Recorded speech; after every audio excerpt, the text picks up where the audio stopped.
Hello, everybody. Welcome back to Running Code, humor in South Texas law enforcement. I'm your host, T-Bone, partner J-Man. Going on? J-Man, what's up? Nothing much. So, we're sorry we missed. We did the last episode. Hope you enjoyed it. And that was on ICE and all the problems that's causing. And this episode, we had that email from she's a police cadet in the Boston area. Didn't tell me which agency, and that's fine. And she asked us to do an episode on EVOC, testifying in court, and offensive tactics. We figured we'd oblige that. This is going to be more like a potpourri episode, just talk about a little bit of everything. I know we've covered some of this, in other episodes, but she asked us to talk about it. Why not? She requested, well, why not? So, and this will be a lot less controversial, except maybe the defensive tactics part, than I guess so. Yeah, probably. than the last episode. But if you listen to the last episode, please bear in mind that we're not trying to be controversial. That's not what we're trying to be. We're trying to make it clear to people how law enforcement actually works. That we don't hate federal law enforcement agencies. They all work together. We all have the same goal: to keep this country safe and to protect its citizens. That's our goal, and we have to work with our federal partners to do that. And I'm sorry if you don't like that, but that's how that works. So, and that document right there gives them the right to do that. So, but we weren't trying to be controversial, and that wasn't the goal. So if you listen to that and what you thought was controversial, that wasn't the intent. But if that's how you took it, well, perception's reality, and we can't do anything about that. So we still hope you enjoyed the content. This one should be a little more fun. But we apologize for the missed week. Neither one of us could get away from what we were doing to do an episode. And we tell y'all, we're not getting paid to do this. So we get to them as we can. We try to do one a week. We try, to keep up and keep everybody interested. And we understand that, we can lose listeners that way, but, the real world intrudes. We're both active cops. We have busy lives. And unfortunately, things in law enforcement don't care about your days off. Sometimes it happens. If you become a cop because you think you're going to get your days off, as a patrolman you might. But if you start getting specialized, SWAT, gang unit, traffic, CID, your days off really don't mean shit. And you will get, in fact, you want to guarantee you get called out? Go have an anniversary dinner. Go make plans to have an anniversary dinner, and you're going to get fucking called out. And that's just realities. So don't think, being a cop means you're exempt from getting called out off duty. You're not. I've been called out on my days off so many damn times. Get good pay. I mean, I'm making great overtime. Yep. But it sucks when you're just sitting down at an anniversary dinner and your phone rings. Hey, we got a 2-car fatality out here. Fuck. Wolf it down. We got to go. Yep. Sorry. And if you're lucky enough to find a good woman that can tolerate that, hold on to her. Because a lot of women will not tolerate that very long. They say from the beginning, I can deal with that. It happens. But a couple years in, they're like, fuck this. Yeah. Hard to blame them either. You can't really blame them. That's a tough sell for a spouse because they never know when they have to deal with the entire house. They got to pick the kids up from school because you were supposed to, but you got a late call. I mean, it just happens. So if you find a good woman that can tolerate that and be by your side and support you, brother, keep her. Sister, keep him. Because that's hard to find. So, but you need to be honest with your partners up front. Hey, look, I get called on my days off. I'm in a specialized unit now. If I go to the specialized unit, honey, I'm going to get called on my days off. I'm going to work 16-hour days sometimes. Make them aware. Don't hide it, because that's not fair to them. They need to be informed about what's going to happen. So don't ever hide that from your spouse. Tell them, hey, yeah, I'm a traffic officer now, which means I'm on call 24/7. I'm sorry, honey. Hey, I'm in gang unit, and when something big happens, I got to go. Be upfront with them. Yep. You agree with that? Oh yeah, absolutely. Yeah. Because that's just how it goes. That's just how it goes. Now, if you're lucky enough to get one of those sweet spots where you never get called off duty, you're Monday through Friday, weekends and holidays, if that works for you, great. I would die in that kind of position. I would die. I would literally die. But if you are able to get that kind of position and it's good for you, fuck it, hold on to it, man. Shit, hold on to it as long as you can. You get that sweet office gig and the admin, make friends with the sheriff or the chief, and you're around them, the brass all day long, and good for you. I'll tell you right now, you won't be trusted by too many people in the rank and file. Tell me I'm wrong. Yeah, probably right. You're right. Because you got to treat them differently. It's like your public affairs officer for your agency has a direct line to the sheriff or the chief. So you got to be real careful what you say to them because they have a direct line to the sheriff or chief. So ain't no such thing as a private conversation with your PAO. So don't ever treat your PAO like he's your homie, because he will go right to the sheriff or the chief and tell him exactly what you said, and all of a sudden you're getting a shit assignment and being treated like crap and don't know why. Well, you said something stupid that you thought was going to stay between you and that PAO. Yeah, just easy. Just I don't know. Just keep it regular. Keep it just keep it work. Just keep it work That's it. and keep your opinions to yourself. Yep. You know, Everybody come should to work, know, everybody do your doesn't job. need to know everything anyway. No. So yeah, just yeah. Look, at work, you should not discuss your personal life, politics, or your other person's spouse. Just, you're at work.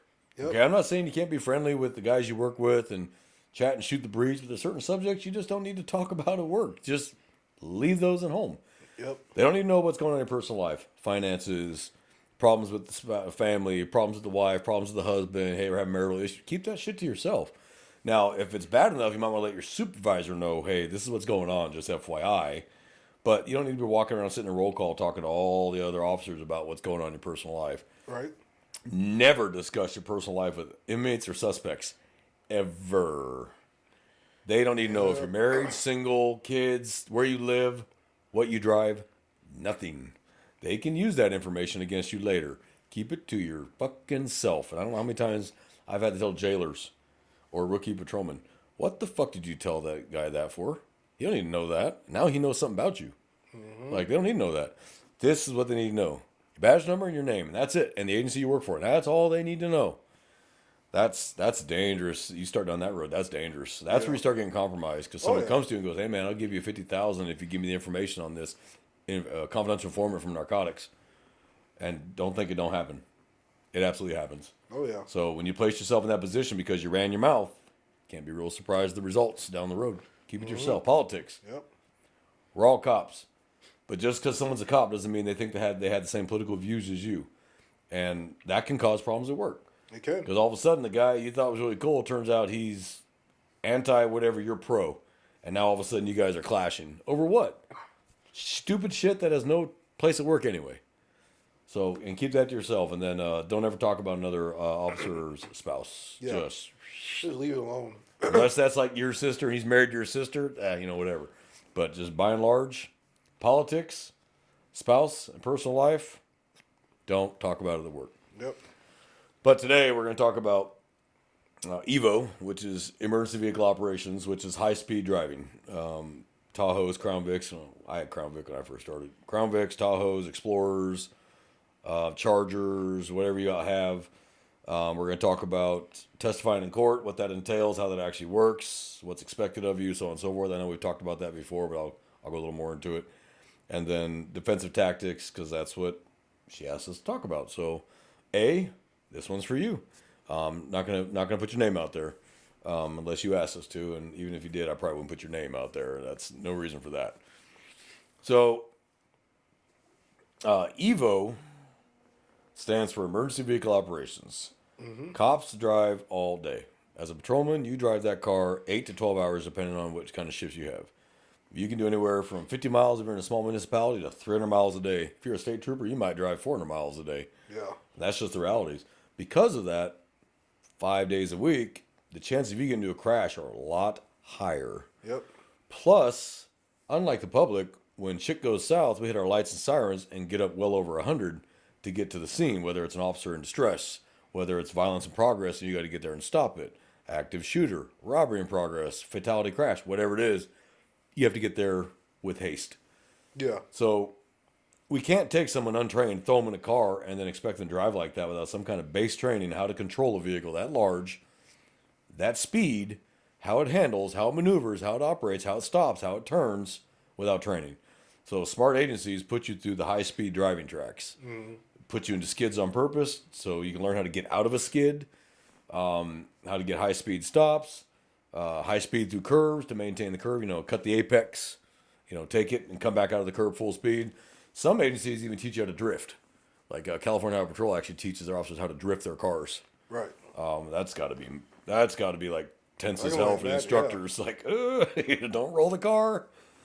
I will tell you as a policeman who's been doing this a long time, you'll get in more trouble for wrecking a police car than you will for excessive force. Excessive force, they didn't lose the car. They might lose some money down the road in a lawsuit, but they didn't lose the car. Because replacing a police car is not an overnight process. Oh yeah. If you destroy a police car, you total it in a crash, especially if it's one that's your fault, It's going to take a year to get that police car replaced. By the time they order it, they get the funds for it, they get it outfitted, they get it painted, they get the CAD put in it, the cage, all the crap that goes into a police car, and then hand it to you to replace that old one. It's been a year, if not longer. So that's the realities. So if you bend a police car, you're going to be in bigger trouble if it was your fault. And I'm here to tell you, as a crash investigator, most of the times when police officers wreck police cars, it is our fault. We're driving too fast, not paying attention. We assume traffic can see us and hear us.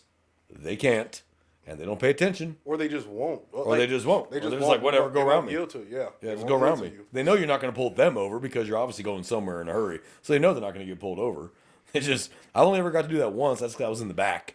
And right about the time I got up to the guy, they canceled the code. Great. Now I'm going to pull this guy over because he would not get out of the way of everybody. Now I was able to actually pull him over, and I asked him, what the hell, man?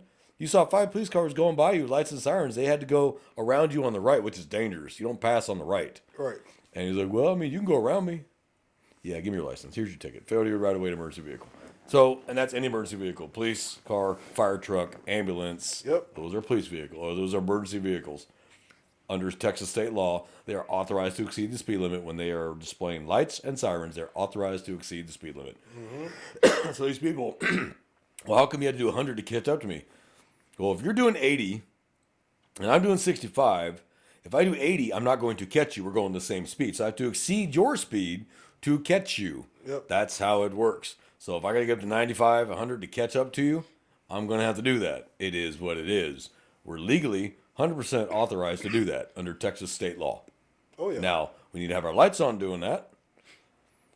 We don't pass on the right. Even a civilian car should not pass on the right. People are used to faster traffic going by on the left. So if you start to pass them on the right, they see you coming, they move over on top of you.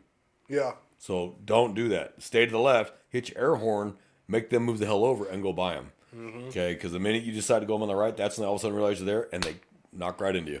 Yeah, that air horn's going to be your best friend. That air horn, I love that air horn. When I'm going through an intersection, I change the sirens and the air horns. I go between the 3 sounds and the air horn. Yeah. To oscillate that sound so they don't hear just one sound. They hear 4 different sounds. Get your attention. And don't ever just bomb an intersection. Slow the hell down. Even on a green light, slow the hell down. People run red lights routinely. You've seen it as a cop. You've seen it as a civilian. It is no difference. You run lights and sirens. They don't pay attention. They don't look left. They don't look right. They're on their phone. They're playing with their infotainment system. Whatever the hell they're doing, they're not watching the road. Yep. Do not bomb the intersection because I'll tell you right now, most agencies, that will be your fault under their policy because you failed to clear the intersection. Yep. You have a duty, operating a police car, to safely clear the intersection. So do not just bomb. If you hear nothing else I say, do not just bomb intersections. Even on a green light, do not just bomb them at 100 miles an hour. That's the day you're going to get the woman with the 3 kids who's distracted by the kids, goes right through the red, and you broadside her at 100 miles an hour with them push bars. Probably going to be a bad day. Oh, yeah. And we've had it here. Every big city's had it. We've had deputies and officers kill people. Total accident doesn't make anyone less dead. And the lawsuit that agency's going to pay is going to be big. And there goes your whole fleet of cars the next year where that lawsuit was paid out. Because these police cars, by the time they're paid for, outfitted, they're about $100,000 a piece. Oh, yeah. They're not cheap because the CAD system, the push bars, the upgraded suspension, the upgraded brakes, the cage, the tool, the lockbox in the back, the radio system, the antennas, the siren bar, the light bars. That's about $100,000 when you're done outfitting a police car. Yep. So, yeah, the agencies tend to get irritated when you destroy their police cars. I don't know how other agencies are. I know our agency, when the car hits 80,000 miles, they're supposed to put in for a replacement. By the time we get the replacement, that car's got 180,000 miles on it. We'll put 80,000 miles on a police car in 6 months. Yeah. That's just the realities because it's running 24/7. That's it. Now, if you're an agency that's lucky enough to give you a take-home car where this is your car, you drive this to and from work and you use this car on duty, it will last a lot longer, be a lot cleaner, and a lot better maintained because you're taking care of the vehicle. Right. You can't blame the damage on the previous shift call. I came out, Sergeant, looked like that. Happens all the time. That's why good sergeants are out there when they're getting their cars. Pull up, let me see the car. That's funny. It looked like And that. now, our agency, you have to turn on your body camera and inspect the vehicle before the start of your shift. Show the fuel level, the interior cleanliness, any damage inside and out, and log it. And then at the end of the shift, you do the same thing. That proves, hey, that didn't come from me. Mm-hmm. Yeah. And if you do find damage, you immediately report to your sergeant, hey, Sarge, I went out to get this vehicle. That big-ass dent ain't mine. Yeah. And they'll go through the previous users and go, okay, that was not there at the beginning of his shift and it was there at the end of his shift. And he didn't report it. Yeah. Now they know who to talk to. Now, they may not know that the car got damaged, too. If they're checking out their car at 2 a.m. after they got back from shift or whatever, they may not even catch that dent. Especially if it happened during a situation or scenario where you're using emergency vehicle operations. You just might not know because You just might not know. your mind is focused on getting to point A to point B or driving in a pursuit. So let's talk about pursuits. I probably set the record in my agency for pursuits. I never hit an innocent person. Never happened. But I don't drive with tunnel vision. I force myself to look around, and that's what you need to know. When you're driving high-speed police cars, you need to keep looking around. If you lock your vision forward, your vision starts narrowing in, and you stop seeing everything around you. You stop paying attention to everything around you. You even get the auditory exclusion, too. Auditory exclusion as well. You don't hear 18-wheeler air horns. You don't hear other police cars. You're not hearing the radio anymore telling you, hey, code is canceled. We're fine. We're good. We're not hurt. You don't hear your FTO? You don't hear your FTO yelling in your ear. Yeah.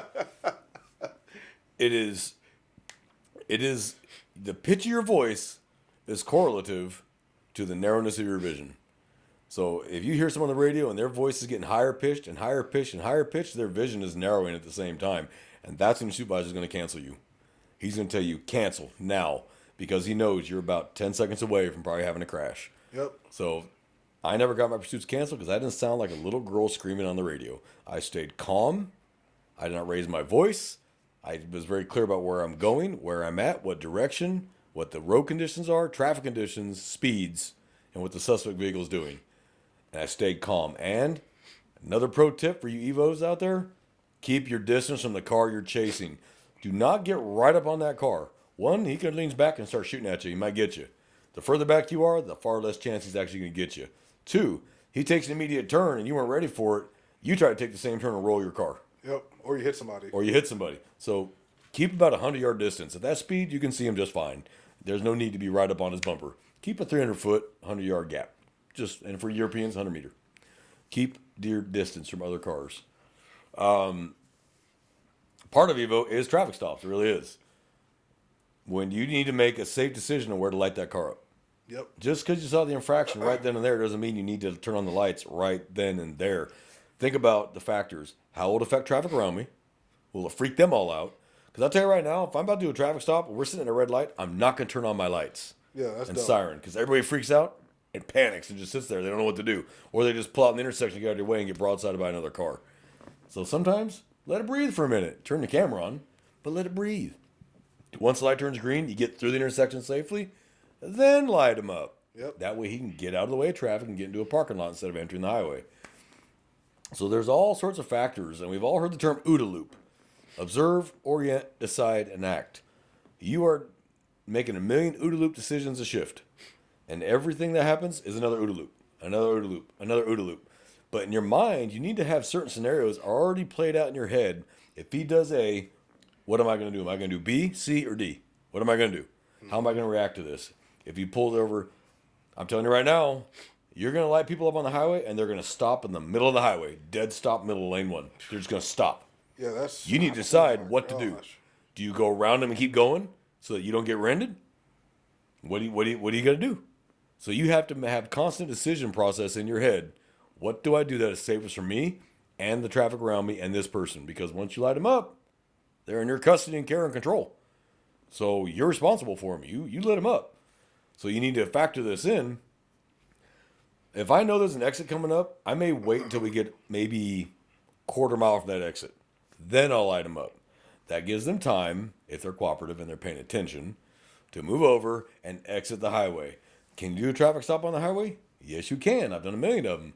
But my preference is they take the next exit and get into a parking lot. Now it's safe for both of us. We're not going to get by a car. We're not going to worry about traffic whizzing by me at 85 miles an hour. I'm in the parking lot. It's quieter. They can hear me because I'm not on the highway. And I'm less chance of getting hit by a car. So if you get in the parking lot, probably someone doing 5 miles an hour on their phone and smacking the back of your car, which I've had happen to me. And I was just like, crunch. Really? I need a sergeant. I need a traffic unit over here. Because I had a fleet crash, and it wasn't my fault, but it's still a fleet crash. Damage to the police car has got to be reported immediately. I'll tell you right now, again, and I specify this and I keep saying this, you'll get more trouble for an unreported fleet crash or any fleet crash, but especially unreported. If you try to hide that shit, you might get terminated depending on where you work. Dishonesty. Tell them right away, take your licks and move on. Mm-hmm. I've had 2 fleet crashes, both my fault. And they were my fault. I'll own it. They were my fault. I cannot expect my guys to come to me and tell me the truth if I'm not willing to tell the truth myself. They were both my damn fault.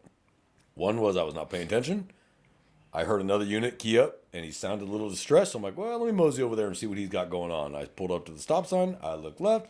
I looked right. I pulled out, and there she was. And I broadsided her. Totaled my Tahoe, totaled her 98 Camry, or Corolla, whatever the hell it was. Totaled it completely. Luckily, neither one of us were injured. I called immediately for other units, EMS, and fire, because they need to get them checked out.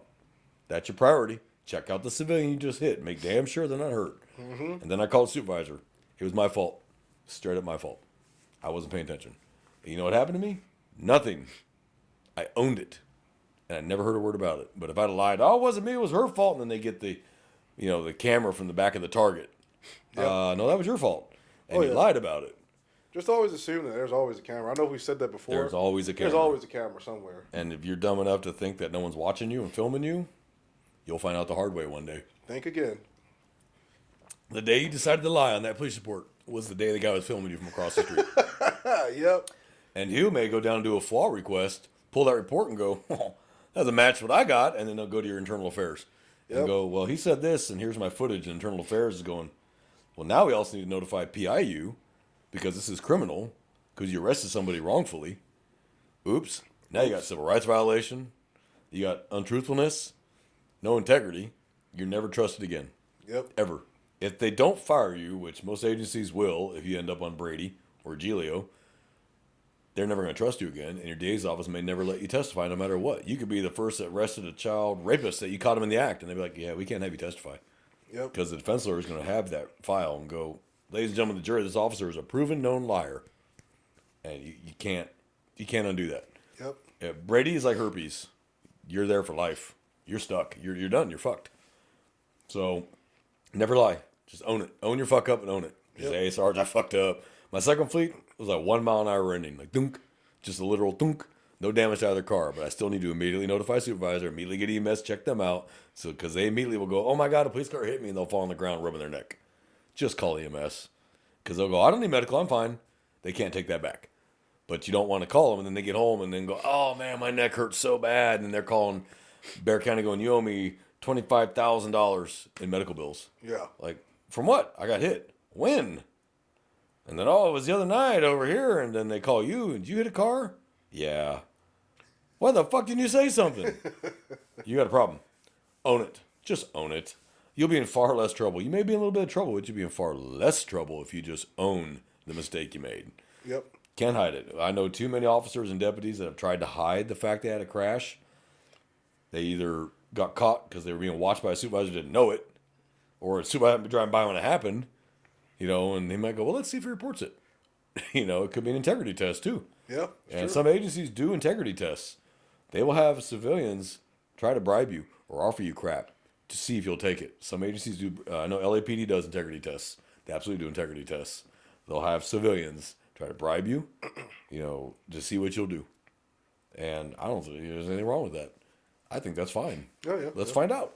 Because you need to know, can I trust this officer to tell me the truth? So if you ever get bribed or attempted bribed, report it. Yeah. Write it down and immediately notify your supervisor and make sure you write it very thoroughly. This happened.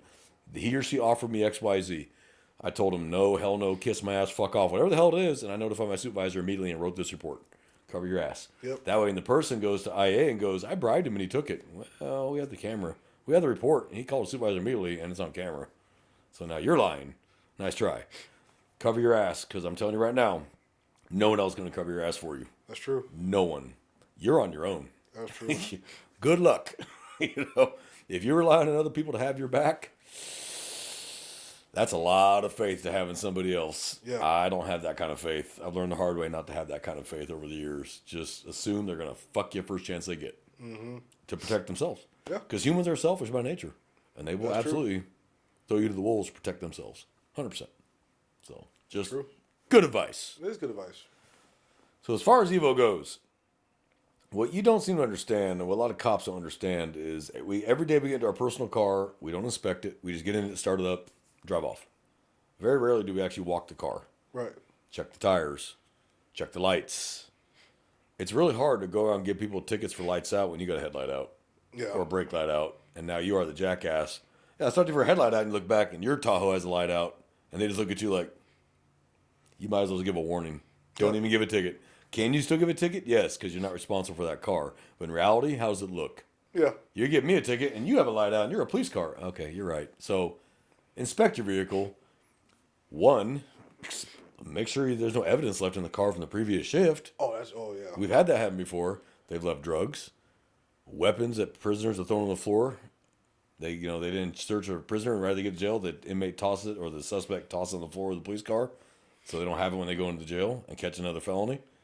And then there you are next shift, and holy shit, there's a gun in the back of my car. It happened to me once. I was like, holy shit! Immediately called Sarge. Hey, I got a gun in the back of my car, and they went through all the arrests and figured out which arrest it was by pulling the backseat camera and figured it out. Right. And they were able to charge that guy with felon in possession of a firearm. But he didn't check his car. Mm-hmm. So every time I pulled an inmate out while they were standing there, I got my flashlight out and I checked the entire back seat to see if they dumped anything. And I do that every single time. That way I could testify that the last time I dropped a prisoner off, I checked my back seat and it was empty. And then I put this prisoner in it. When I pulled this prisoner out, there was a bag of white crystal powder on the floorboard. Right. It was not there before. And then go back, watch your footage and see when he does it. Because you'll see it. Oh yeah. Check your backseat cameras. Make sure they don't just have like here up. Make sure your back camera can see their entire body. Trust me on this. Good solid piece of advice. Adjust that some bitch if you have to. But you want to see their whole body so you can see them toss the drugs on the ground. Yep. Trust me. Check the front of your vehicle for people leaving trash bags filled with food underneath the seat. Starts reeking like hell in the middle of your shift, especially on a summer day. The previous shift, like tacos, fish tacos, and now there's fish smell in your damn car in the summer. Yep. Or you got the heater going in the winter and it smells like fishy tacos in your car. That's funny. Check for damage.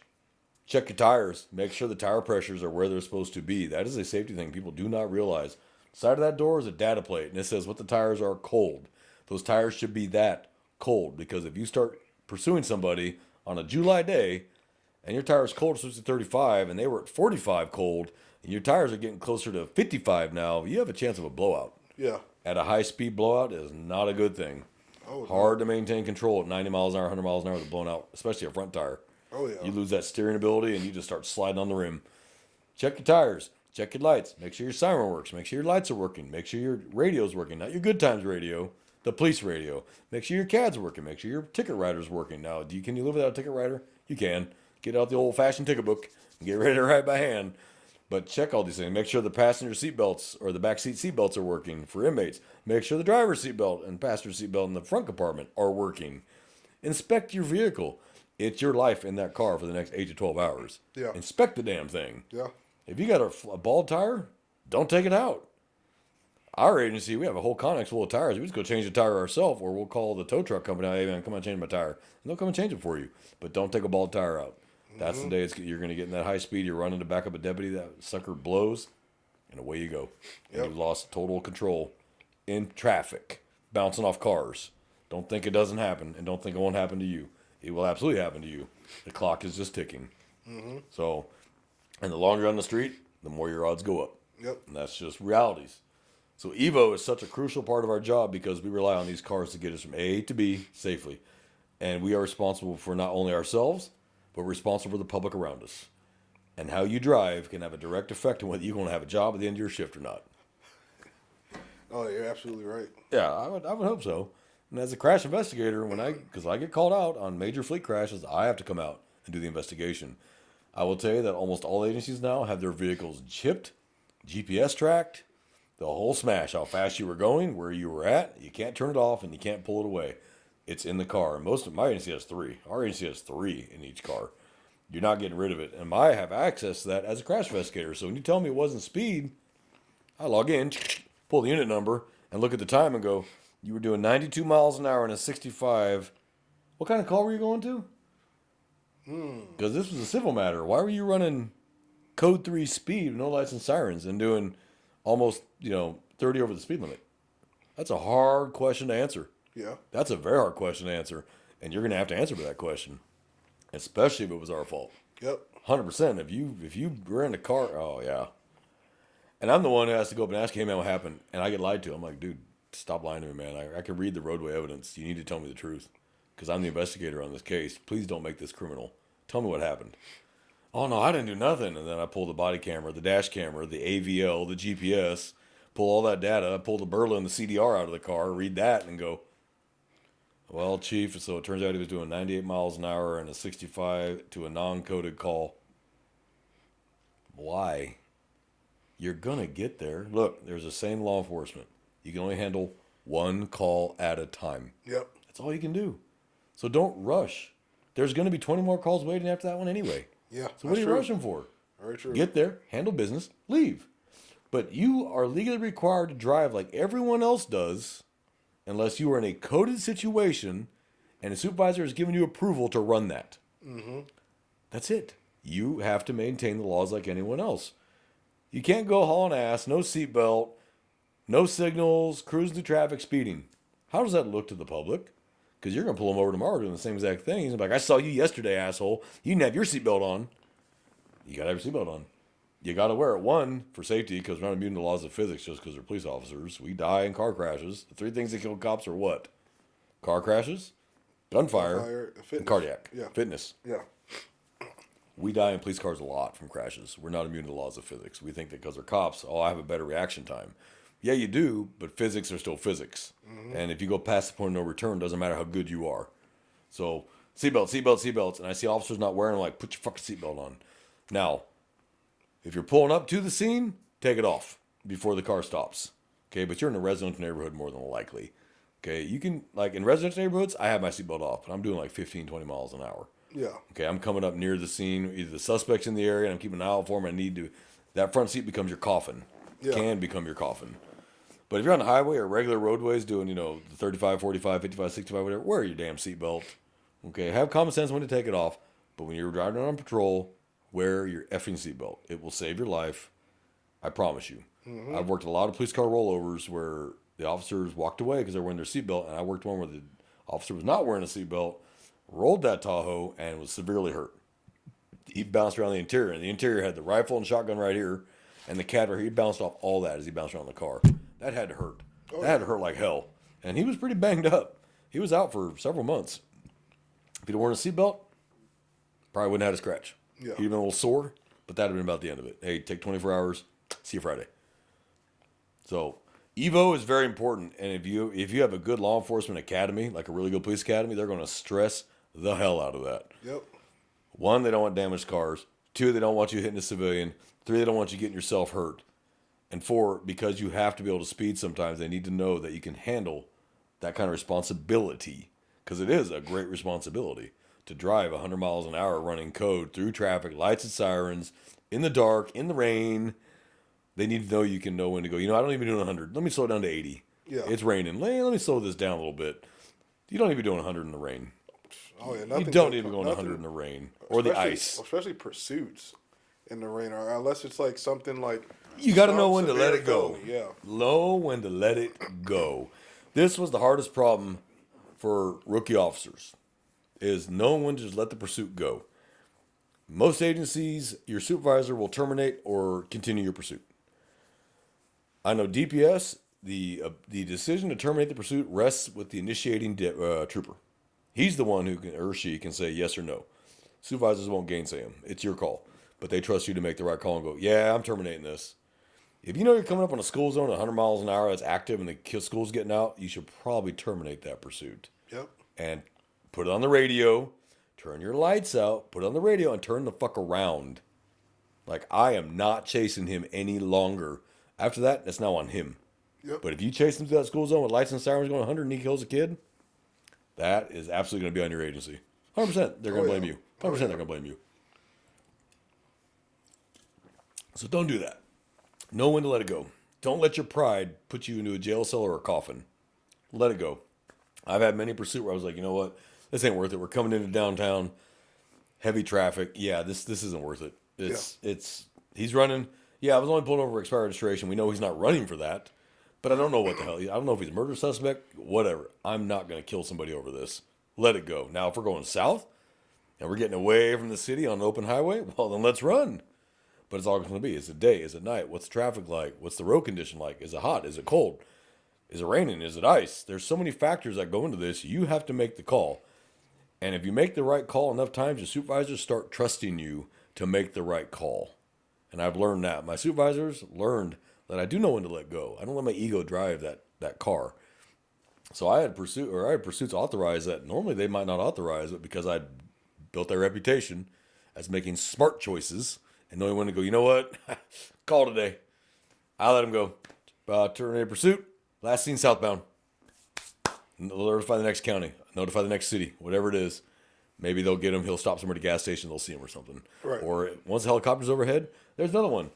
If you're lucky enough to have a helicopter support and they get overhead, let them take it. Mm-hmm. Back off, turn your lights out, and let them follow the car. You back way off, the helicopter's going to sit overhead. That guy doesn't even know the helicopter's overhead, and they're going to follow him, and hopefully they're going to slow the hell down, not kill anybody.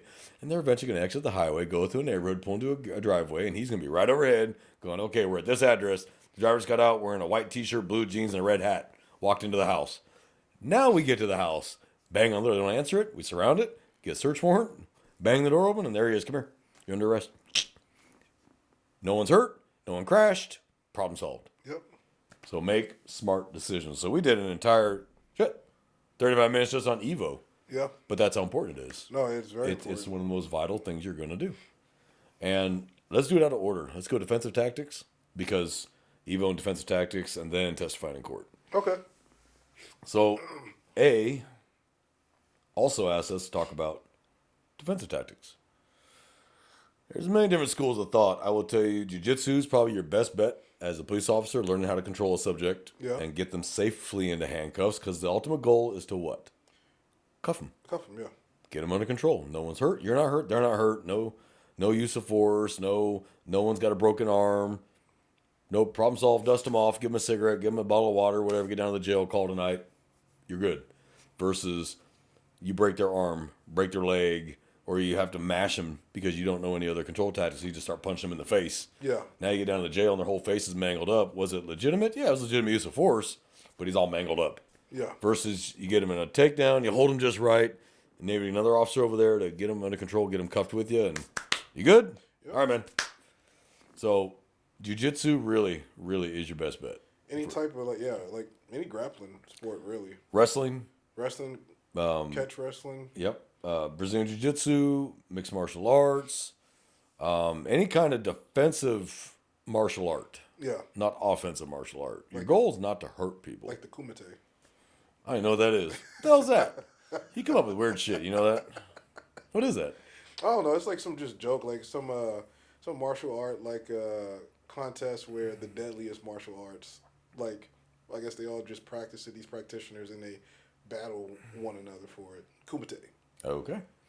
Well, some martial arts are offensive in nature. Yeah. Some are defensive in nature. Yeah. So some you turn their strength against them. You know, so you don't have to exert much strength. You just use physics and movement to turn their strength against them. Something like Aikido. Stuff like that. Aikido, hip throws, stuff like that. Like, you're not trying to hurt them. And our goal is not to hurt people we're taking into custody. We don't want to hurt them. One, they're still human. Mm-hmm. Two, you got to go sit at the hospital for hours while they get cleared, and there you are racking up overtime sitting there bored of your ass at the hospital. And then if you got to admit them, you got to get them proxy booked. You got another deputy over there to watch them or another officer. You got to call your chief. You got to, whatever.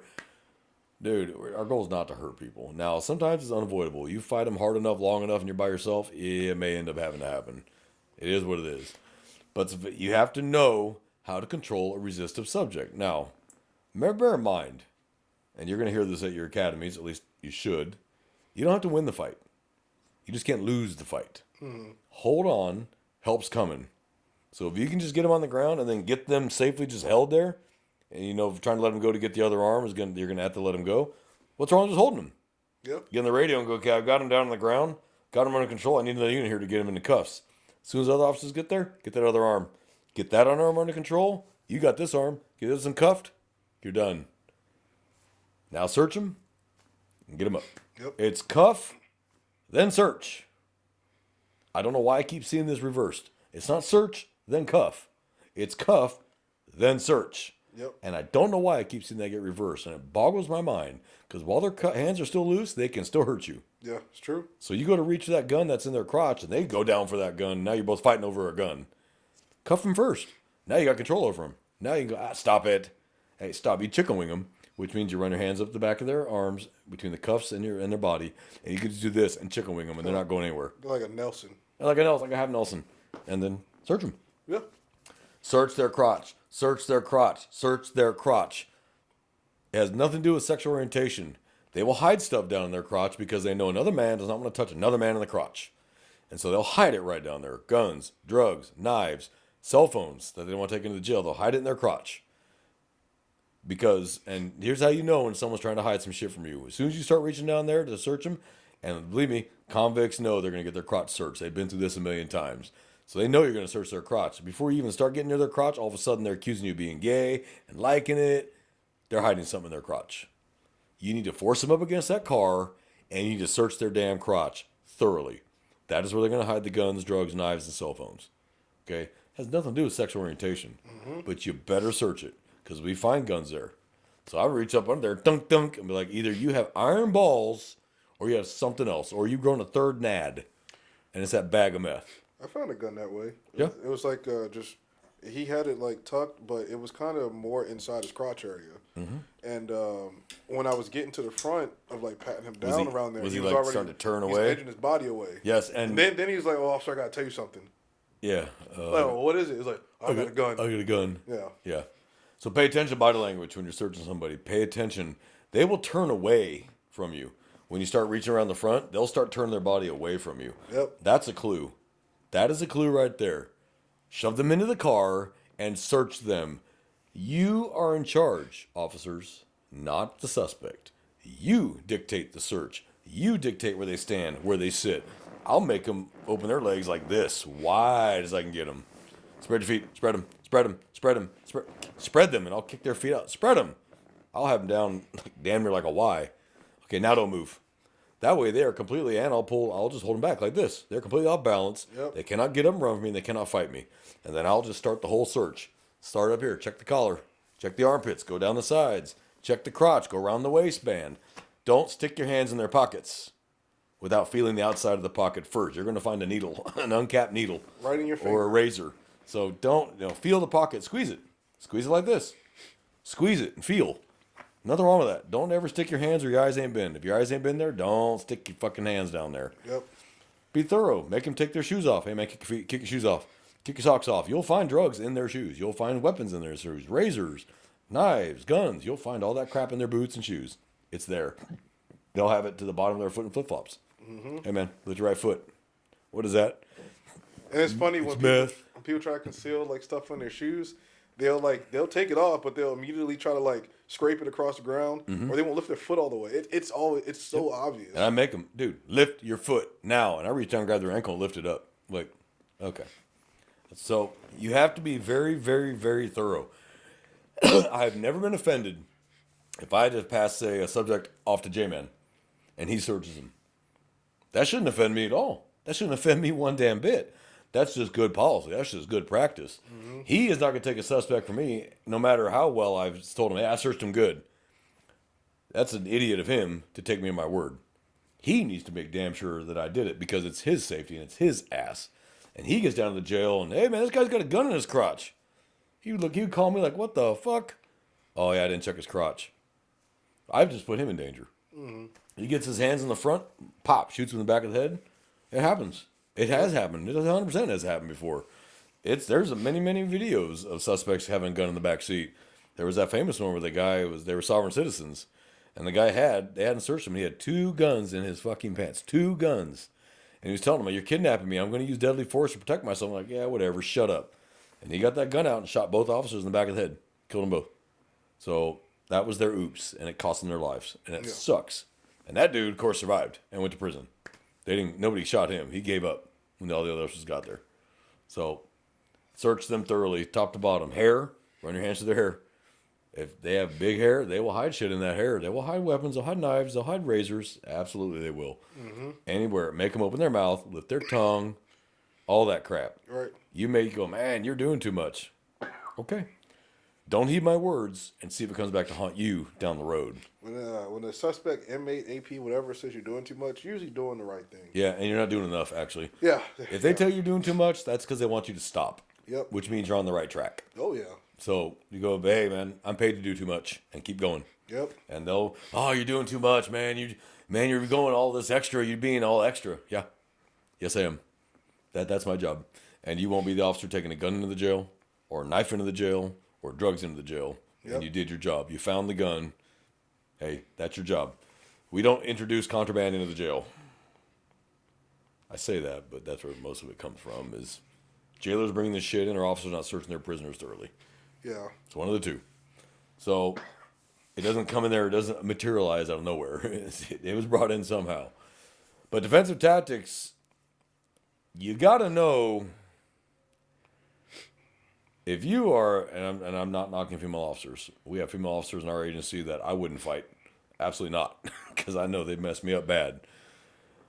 But let's be real. If you are a petite officer who does not have a serious command presence, you may want to learn jiu-jitsu and you may want to learn command presence because the first time you go to wrap ass with somebody who's 3 times your size, they're going to teach you a hard lesson.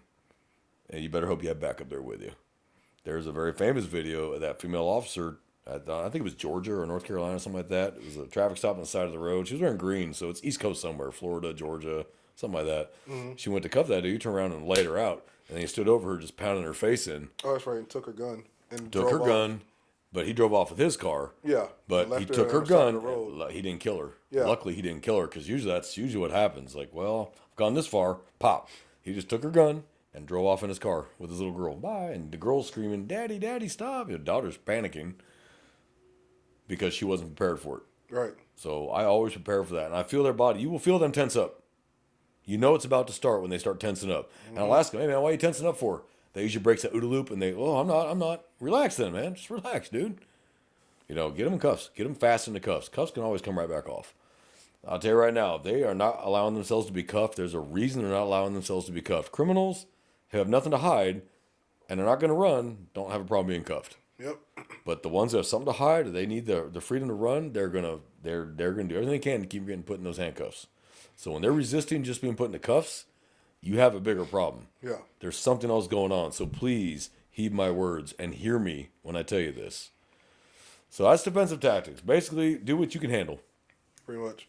If you need to get another unit there, no shame in that. Get another unit there and get this person to custody. Now, there is such a thing in the law as too many officers being seen as an excessive use of force. Yeah. You show up with 20 officers to arrest one guy who's just being verbal, that can be construed as excessive. Because then you're fighting each other. You're not, at that point. And there's that too. People don't realize that. You're just fighting each other because one person's pulling one way, you're pulling another way, then Mm-hmm. 2 other guys are pulling the legs, and you all get in each other's way. Yep. So unless you're trained for that, like I was on the CERT team when I was at the jail. You learn, you train how to have multiple officers on one person to get them under control. You got right arm, you got left arm, you got right leg, you got left leg. That way we don't cross like that and end up handcuffing each other on accident. You handcuff turd to the officer's arm, like, oh my bad, dude. Now you're trying to get the cuff back off while the guy's still actively fighting. Yeah. So there's ways to be trained for that, but usually I would tell you, it's just like watching people getting jumped. Usually the people doing the jumping end up hurting each other more than they hurt the dude in the ground. Yeah. Because they end up kicking each other and hitting each other more than they hit this dude. This dude's got to curl into a ball, and they're going to kick each other more than they're going to kick this dude in the ground. I've seen it a million times. I'm like, y'all have no idea what you're doing. Mm-hmm. You'd have caused more problems to that dude if you'd just been one-on-one. But you kick the crap out of each other trying to hit him. Yep. It's funny to watch. It's hilarious. But I've seen officers get another officer in a headlock on accident. You're like, what are you doing? That's because they're not trained for it. Right. So 2 or 3 officers, you can control one guy. You get 2 to control them and get that third one to get the cuffs on him. Yep. Problem solved. You want to control this before everything else in the world is this, right here. Hands. Hands are what kill you. Not eyes, not mean mugging you, not glares, not feet, unless they're like a kung fu master, then they maybe can kick your teeth in. Right. But generally it's hands. Weapons are held by hands, not toes. Get their arms under control. Get those hands under control. You do that, beat you got an arm. All right, third officer, get in here and cuff him. Cuffs go on. Search him while he's down on the ground. That's the best position disadvantage right there is on the ground. Yep. Search him on the ground. That way, if he gets stupid, you just drop your body weight on him. Yep. No, man, what are you doing? Stay there. Nothing says you need to be in a rush to stand him up and throw him in a car. You're in control. Slow the situation down. Okay, you had a use of force, your blood pressure's up, your pulse is up, your visions were narrowing a little bit, you were excited, you're hyped up. Slow it down. Yep. Okay, everybody calm. Let's get him searched. Someone needs to take control. Get him searched. As far as defensive tactics go, I want to mention that. If you see an officer going too far, you have a duty to stop them. Yeah. Stop them. We can justify what's called perception lag. Takes a second to realize the fight's over. And you throw that one extra chungasso. We can justify that. It took a second to realize the fight was over. You cannot justify hamburger in someone's face and while officers stand there and watch. That's a no-go. Every officer that was standing there is going to be just as guilty as that one.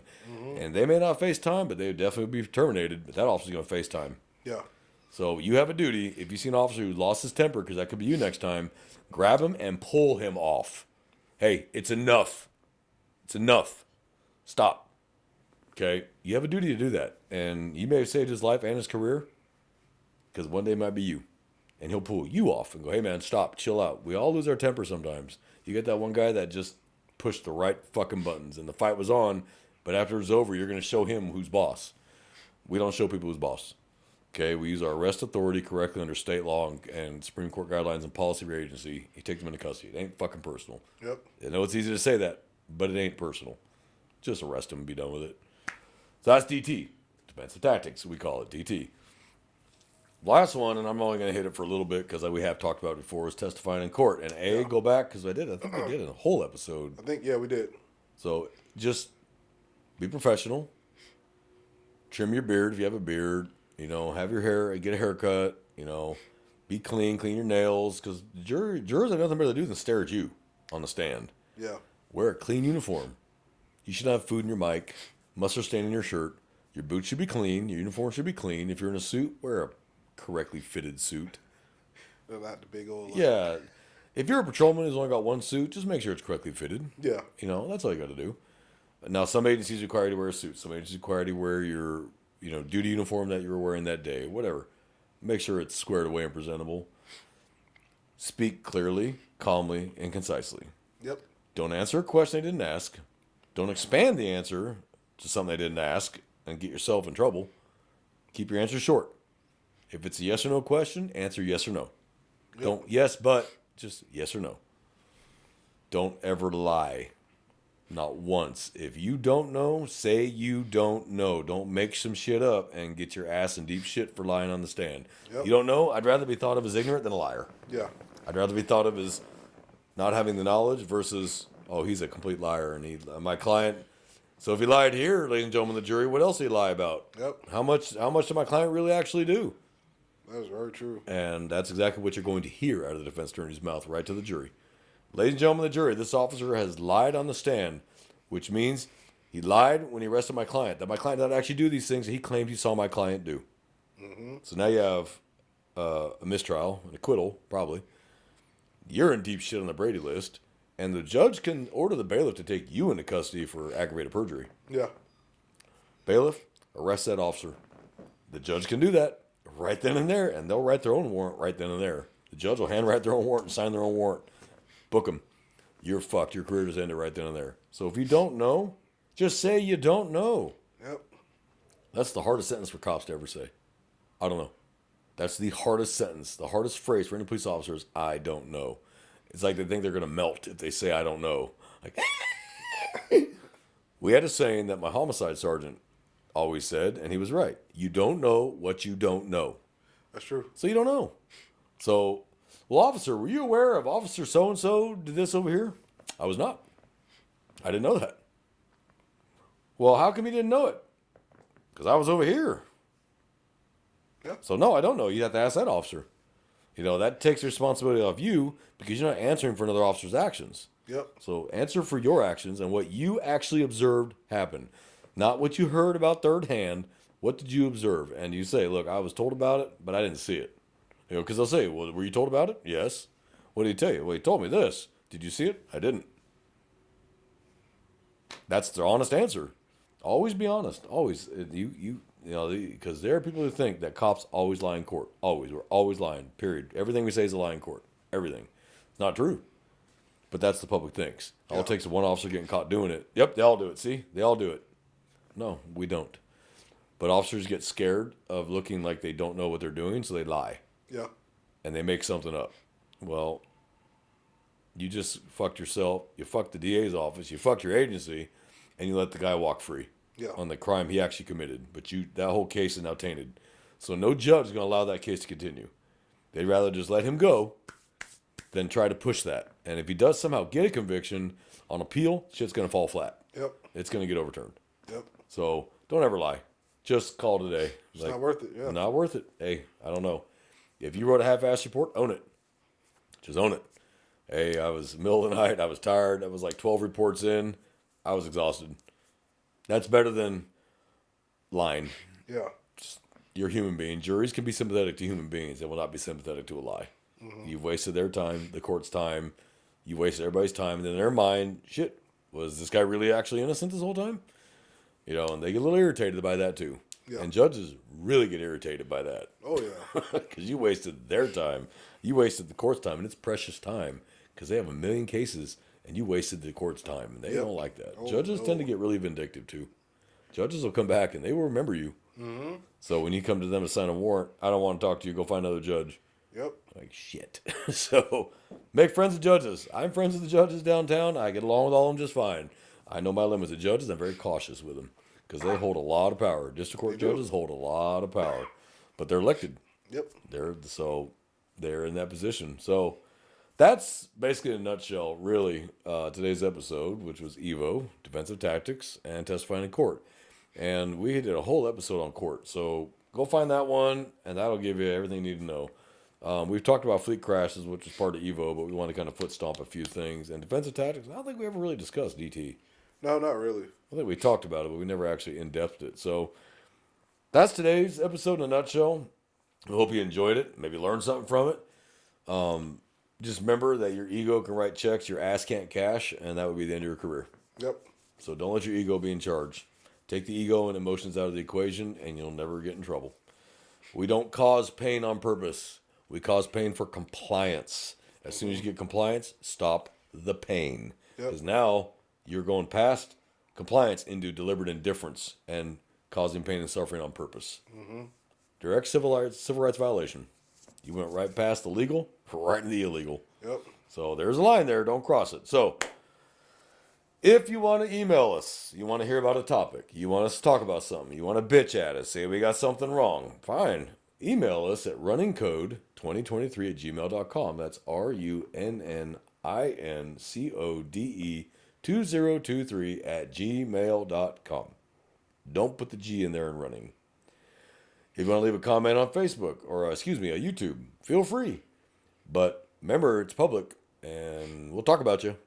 If you put something that racist or prejudiced or discriminatory, no, we're going to delete that. Mm-hmm. That's not what we're here for. But if it's something stupid, you say something really dumb like pigs being pigs, which we thought was hilarious. Oh, yeah. That's a 1960 term. I was actually like, that's funny. You know, we're going to read that out loud. I'm going to read your username because you put it on YouTube, which is public. Everyone can see it, so we're not expected to be hidden. Yeah. If you email us, though, something that you have a question and you don't want your name put out there, just say, hey, please don't put my name on there. Not a problem. We'll come up with a pseudonym for you. You'll know who we're talking about. If you work for an agency but you don't want us to say what agency you work for, not a problem. Just tell us that, hey, I work for Chicago PD. Please don't put my agency out there. Okay. We won't. We'll respect that. We won't get you doxxed. Mm-hmm. But we will answer your questions if we can. Either we return the email or we'll talk about it on the podcast, which means you got to listen to the podcast to get your answer. Right. See? Nuts like a fox. Nuts like a fox. So, J-Man, do you have anything to add on any of the topics we just discussed? No, not at all. Do you think we covered enough for our fine listeners? I think so. I think we did too. Especially if they listen to the courtroom testimony one. Yeah, you'll get a lot out of that. You'll get a lot out of that. I remember the first time I testified in court, man, I was shaking like a leaf, palms sweaty. I was like, Jesus. And then after you testified 50 times, like, whatever. You go in there, you know your shit. It's definitely not what I thought. It's nothing like TV. Nothing like TV. Yeah, There's no objection, yelling, screaming, hollering, badgering. There's none of that. It's like watching paint dry. Oh yeah, It is. You're like, oh my god, this is so boring to watch. But it's designed that way for a reason. You want to keep the emotions out of it. Mm-hmm. So, but you'll get defense attorneys that will try to needle you to get you to lose your temper. But they're not going to be right up in your face, screaming in your face like you do on TV. The judge is not going to allow that. The judge is going to put a stop to that real fast. Hey, counselor, that's enough. This is a courtroom, not a theater. You'll hear stuff like that from judges. There's a reason for it. Court should be dry. It should be emotionless. We're here for the facts. right. Not emotion in theater. Facts. So, just bear that in mind. So, since we have nothing else, brothers and sisters, please be safe out there. Watch each other's backs. Protect each other. And what I mean by protect each other is not lie for each other, but protect an officer who's about to do something stupid and stop them. Mm-hmm. Or if they're going a little far in the use of force because they're angry, stop them. If you see an officer driving like a complete asshole for no reason, talk to that officer. Yep. Hey, man, not cool. If he tells you to fuck off, well, you tried. Yeah. But you do at least try. So then you can sleep at night going, hey, I tried. Yeah. So that's not on me. He's a grown-ass man, a grown-ass woman. Yep. So since that's all on this beautiful, fine Sunday where it's colder than a witch's titty in a brass bra, we're going to wish you to have a fantastic and safe week. Pass this on to other people. Let them listen to it. We like to grow the audience. We believe this is educational stuff that should get out there to the whole world to hear. So everybody living outside the U.S. can go see what a wonderful country we live in, where the cops don't beat the crap out of you just before they ask you a single question. So from J-Man and I here in South Texas and running code, we're out of here.